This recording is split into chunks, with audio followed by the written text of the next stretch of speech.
Terrific. Now, Carole, you've been chatting with Simon Wiseman from Deep Secure, right? Yes, Simon Wiseman. Okay, this is such an interesting interview. He basically talks us through the idea of how you can deliver malware-free, like zero malware, any chance of malware. In our world, that's like, really? Well, maybe you need to listen to see how he's done it. It's pretty clever.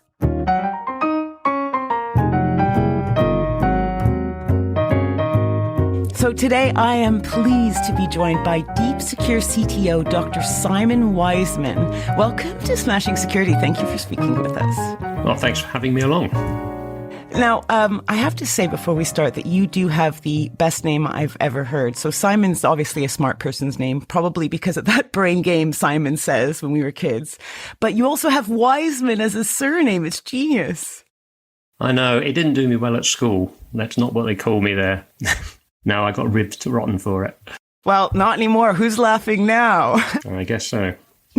So Deep Secure is a pretty interesting and innovative cybersecurity company. It says you're trusted with safeguarding some of the most uncompromisable systems around the globe. So that is what we were going to dig into today. But let's first maybe set the stage. What can you tell us about you and Deep Secure? Deep Secure, we're a tech company based in the UK.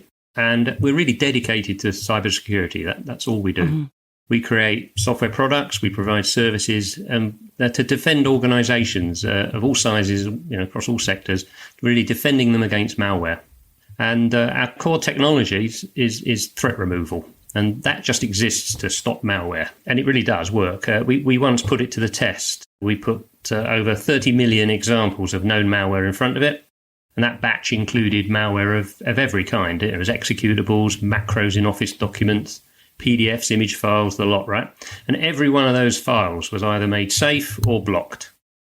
And we've even had, highly skeptical customers do similar tests, including some government agencies who didn't just try publicly known malware. And threat removal just won out every time.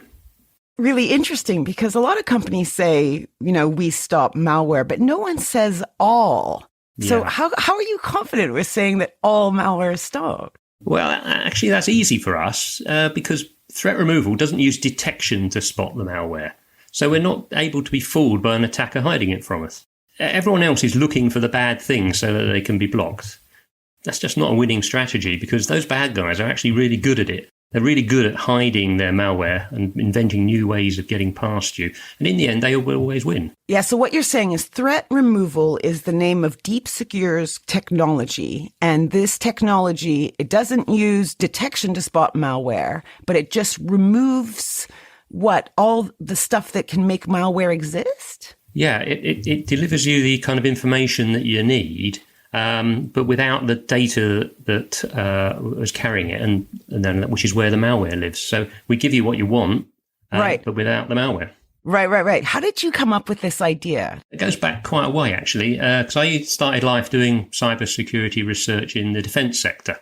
Okay. And as you can imagine, there were a lot of projects there in that community where we're looking for ways of defeating malware.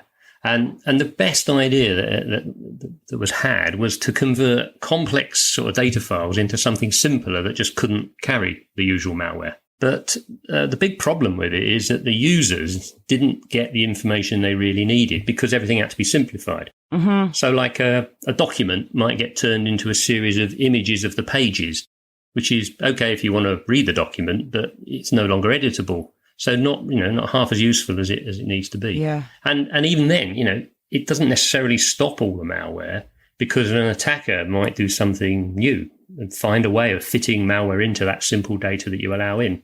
And, even simple images can contain malware. So the idea was good, but, really not close enough to be generally useful. But that's what we wanted to do at Deep Secure. We wanted to find a way of delivering the users all the information that they need without leaving the attackers with a way in. And then, eventually the light bulb moment came, really. It was pretty simple in the end. You just throw away all the data and make completely new data to carry the same information as the original had.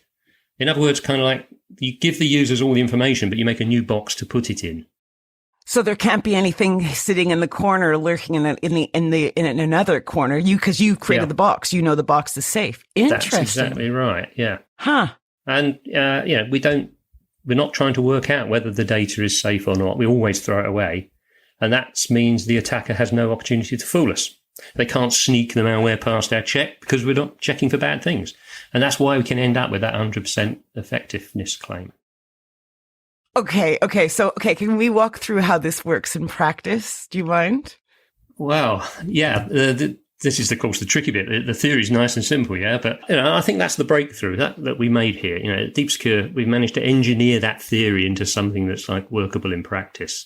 You've got to have something that's effective and scalable and easy to deploy. Otherwise, no one can adopt it. And it's got to be like fast and unobtrusive, so it doesn't get in the way of the user's day job. And all that's pretty tricky stuff. But that's what we've got with threat removal. It stops the malware, but doesn't stop you working. Now, to do that, the first thing we have to do is to get into the data flows, because we need to get every file 100% malware free before it gets delivered. So we need to be inside the delivery mechanism. And so we've built the interfaces needed to add this into your email, web, file sharing gateways. And we've provided interfaces so you can integrate it into your internet portal. And once we're in these places, then we can get to work on the data, which is where the proper threat removal process kicks in. Yeah. So that's where, a file contains data and it carries the information you need. That data is like a pile of bytes encoding the text and graphics you see in a document, or the numbers and formulas that you work with in a spreadsheet. But the data is where the malware hides, right? The data doesn't go in the information, it goes in the data. So if we deliver you the information, but not the data, you get what you want, but you don't get any malware. Fun bit is that even if the data is clean, we still don't give it to you. Because we're not trying to figure out whether the data is infected or not. We always throw it away. And because we know that if we try to decide, the bad guys would just find a way of beating us. It makes you so unique because is there anyone else that approaches it this way? No, this is unique, I think. Everyone else is looking for what's bad. We're just getting out what you need. And it's a completely different paradigm. Is this all done in the cloud and then it's sent to me if I were the user, for example? It can be in the cloud. It can be on-premise gateways. It can be in all sorts of places, just as long as we can get into the data flow. So we need to get to the data before it gets to you, and then so we can clean it up. And this basically means the recipient or the user just never receives malware using this type of approach.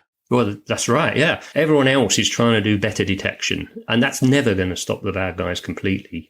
They're always going to find a way to evade detection. They're just going to be beating you. And that's why at Deep Secure we decided we really needed to stop the malware, not just slow it down. And, we want to give the user what they want. That's the information. And we don't give them any malware. And even if it's zero-day malware, which is so hard to detect, all because we throw the data away, whether there's any recognizable malware in it or not. That's why we defeat zero-day malware as well.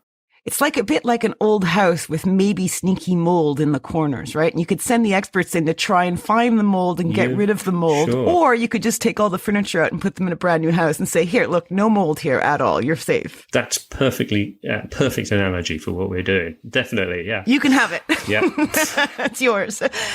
So what about the user experience? Okay, so I'm your customer and I think this is fantastic and I want to use this. What do I see? What do I do? What do you see? Well, this is the real joy. The user doesn't know anything about this. They don't know any of this is happening because it's completely invisible. They get the information they were sent and they get it immediately. So they don't see anything odd. The files that arrive, they look and feel just the same as the originals, except, of course, there's any, malware might be missing.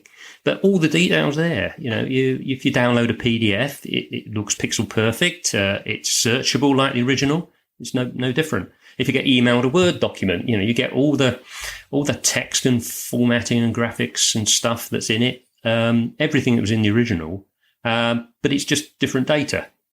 But you can't tell that. They look and feel the same. And is it slower though? Is there like a delay? Oh well, no. That speed's the other thing, which you would perhaps notice. But no, this is blisteringly fast, right? Blisteringly fast. I love that. If you're browsing the web, all this happens as you download data. There's no slowdown. And there's no delay while, you have half a dozen antivirus scanning engines check the data over. It just arrives. And if you sent an email, it just turns up immediately. There's no waiting 10 minutes while it sits in a sandbox being analysed. And there's no prospect of it getting parked in a quarantine queue just because it smacks of some known malware. And then you have to wait ages for the administrators to work out that it's okay for you to have it. Your email just turns up and it's clean. And that's what's revolutionary, really. That's fantastic.